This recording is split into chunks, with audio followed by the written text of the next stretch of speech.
প্রিয় শিক্ষার্থী, আশা করি তোমরা ভালো আছো। আজকের ক্লাস বিএ পাস কোর্স প্রথম বর্ষ, বিষয় দর্শন দ্বিতীয় পত্র নীতিবিদ্যা। আজকের আলোচ্য বিষয় কর্তব্যের জন্য কর্তব্য। ইমানুয়েল কান্টের এই ধারণাটি ব্যাখ্যা করা হবে। ইসলামিয়া কলেজ কর্তৃক প্রকাশিত রুটিন অনুযায়ী বিএ পাস কোর্স দ্বিতীয় বর্ষে অনলাইনে আজকে তোমাদের সাথে আমার দ্বিতীয় ক্লাস।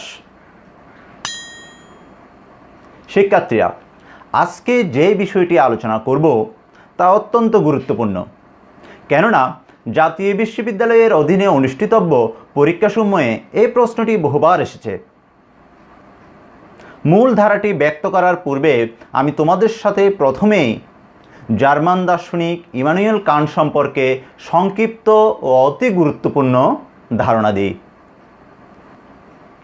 দর্শন জগতের জটিল ও চাঞ্চল্যকর দুটি বিষয় অভিজ্ঞতাবাদ ও বুদ্ধিবাদের সমন্বয়কারী জার্মান দার্শনিক ইমানুয়েল কান্ট ছিলেন একজন বুদ্ধিদীপ্ত রসজ্ঞ ব্যক্তি। কান্ট তার fundamental principal of the metaphysics of morals এবং ক্রিটিক অফ প্র্যাকটিক্যাল রিজন গ্রন্থ দুটিতে নীতিবিদ্যার অত্যন্ত গুরুত্বপূর্ণ বিষয়, যা ছিল ইচ্ছা বা ব্যবহারিক প্রজ্ঞাকে নিয়ন্ত্রণ করবে এমন এক অভিজ্ঞতাপূর্ব নিয়মকে আবিষ্কার করতে তিনি সচেষ্ট হন। মূলত পরম সুনিশ্চিত ভিত্তির উপর নীতিবিদ্যাকে প্রতিষ্ঠা করায় তার ঐকান্তিক লক্ষ্য ছিল। এবার আসো আমাদের মূল যে বিষয়, কান্টের কর্তব্যের জন্য কর্তব্য, এই ধারণা বা বিষয়টি কি? কান্ট বলেন, কর্তব্যের জন্য কাজের এমন কর্তব্য করতে হবে যাতে কোনরূপ ফল লাভের আশা করা যাবে না বা ফল লাভের ইচ্ছা পোষণ করা যাবে না। আর এতেই ওই কর্তব্যবোধমূলক কাজের নৈতিক ভিত্তি বা নৈতিক মূল্য থাকবে, অন্যথায় থাকবে না। কান্ট কর্তব্যের জন্য কর্তব্য এই ধারণাটিকে তিনি বলেছেন তা উচ্চ প্রশংসার যোগ্য ও বিশুদ্ধ সৎ।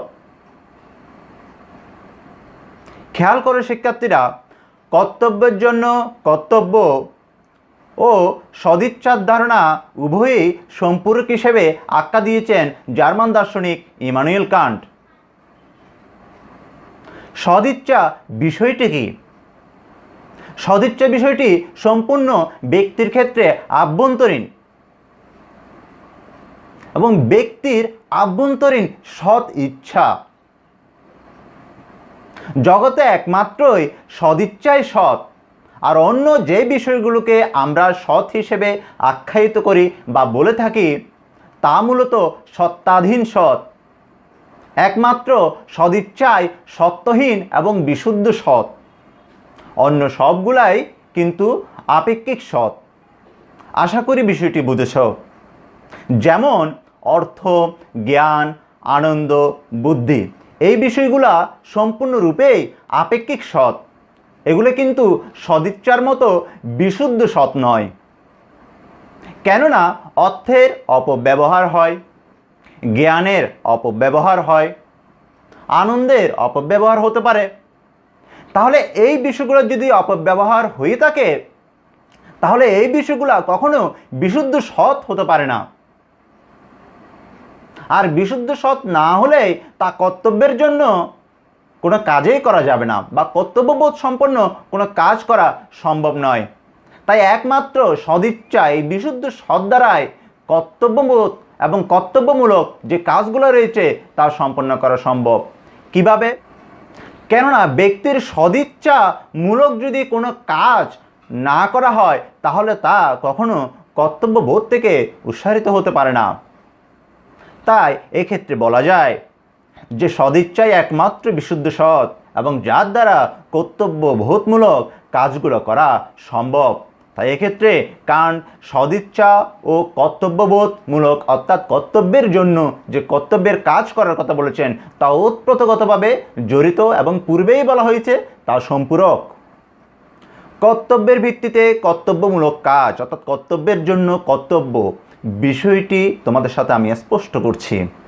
কান্ট বলেছেন কোনো কাজ করতে হলে তা অবশ্যই কর্তব্যবোধ থেকে উৎসারিত হতে হবে, কর্তব্য সম্মত নয়। আবার বলছি, কোনো কাজ যদি করতে হয় তাহলে তা অবশ্যই কর্তব্যবোধ থেকে করতে হবে, কর্তব্য সম্মতভাবে নয়। আর যদি কর্তব্য সম্মতভাবে যদি কোনো কাজ করা হয় তাহলে তার কখনোই নৈতিক ভিত্তি বা মূল্য থাকা সম্ভব নয়। জীবন রক্ষা করা আমাদের কর্তব্য। তাই বলে শরীরের প্রতি অতি যত্নবান হওয়া এটা কিন্তু কর্তব্যবোধমূলক কাজ নয়, এর কোনো নৈতিক ভিত্তি বা মূল্য নেই।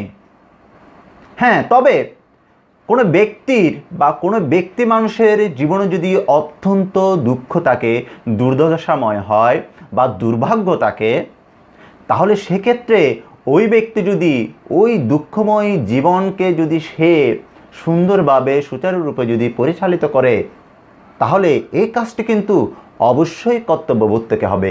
কেননা তার জীবন কিন্তু দুঃখময়, সে কিন্তু সেই দুঃখ জীবন নিয়ে কিন্তু থেমে থাকে নাই, তার জীবনকে সামনের দিকে নিয়ে গেছে, সে কিন্তু পিছন দিকে পড়ে থাকে নাই, সামনের দিকে এগিয়ে গিয়েছে। তাহলে এই কাজটি কি কর্তব্যবোধ থেকে উৎসারিত হয়নি? বিষয়গুলো আমি তোমাদেরকে আরও স্পষ্ট করছি, খেয়াল করো তোমরা।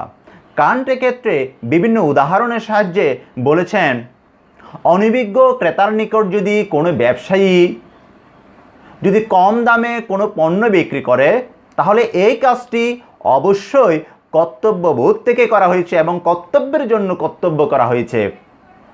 আবার বলছি, এই কাজটি কর্তব্যর জন্যেই কর্তব্য করা হয়েছে, অর্থাৎ এই কাজটি সম্পূর্ণরূপে ওই বিক্রেতা কর্তব্যবোধ থেকে উৎসারিত হয়েছে, কোনো প্রকারের ফল লাভের আশা থেকে কিন্তু এই কাজ তিনি করেননি। তবে হ্যাঁ, যদি কোনো একজন বিক্রেতা সকল ক্রেতার নিকট থেকে নির্দিষ্ট দামে কোনো পণ্য বিক্রি করে, অর্থাৎ সঠিক মূল্যে একটা পণ্য বিক্রি করছে, তাহলে সেক্ষেত্রে এই কাজটি কিন্তু কর্তব্যবোধ থেকে করা হবে না। কেননা এই বিক্রেতার এই পণ্য নির্দিষ্ট দামে নির্দিষ্ট মূল্যে বিক্রি করার পিছনে কিন্তু মূল ইন্টেনশন, মূল যে ইচ্ছা ছিল, অভ্যন্তরীণ যে ইচ্ছা, সেটা কিন্তু ছিল কি মুনাফা অর্জন। তাহলে এই ক্ষেত্রে বিক্রেতার অন্তরে, বিক্রেতার আভ্যন্তরীণ চিন্তা চেতনায়, ইচ্ছায় কি বোঝা যাচ্ছে? মুনাফা অর্জনের একটা, ফল লাভের একটা ইচ্ছা পোষণ করেছে। তাহলে এই কাজটি কান্ট কোনোভাবে কর্তব্যবোধ থেকে করা হয়েছে বলে স্বীকার করে না, অর্থাৎ এই কাজটি কখনোই কর্তব্যের জন্যই কর্তব্য করা হয়েছে তিনি বলতে চান না। এখন প্রশ্ন উঠতে পারে, ওই বিক্রেতা সঠিক দামেই তো ক্রেতার নিকট পণ্য বিক্রি করেছে, তাহলে এই কাজটি কি ভালো হয় নাই? অবশ্যই ভালো হয়েছে।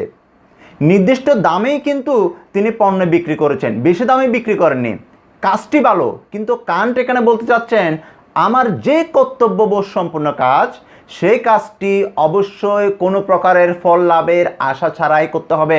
প্রিয় শিক্ষার্থীরা, এই জায়গায় বিষয়টি বোঝার চেষ্টা করো। বিক্রেতা যে কাজটি নির্দিষ্ট দামে পণ্য বিক্রি করেছেন, কাজটি অবশ্যই ভালো, কিন্তু কান্ট বলতে চাচ্ছেন সেক্ষেত্রে বিক্রেতার ইচ্ছা, আভ্যন্তরীণ ইচ্ছা ছিল মুনাফা অর্জন।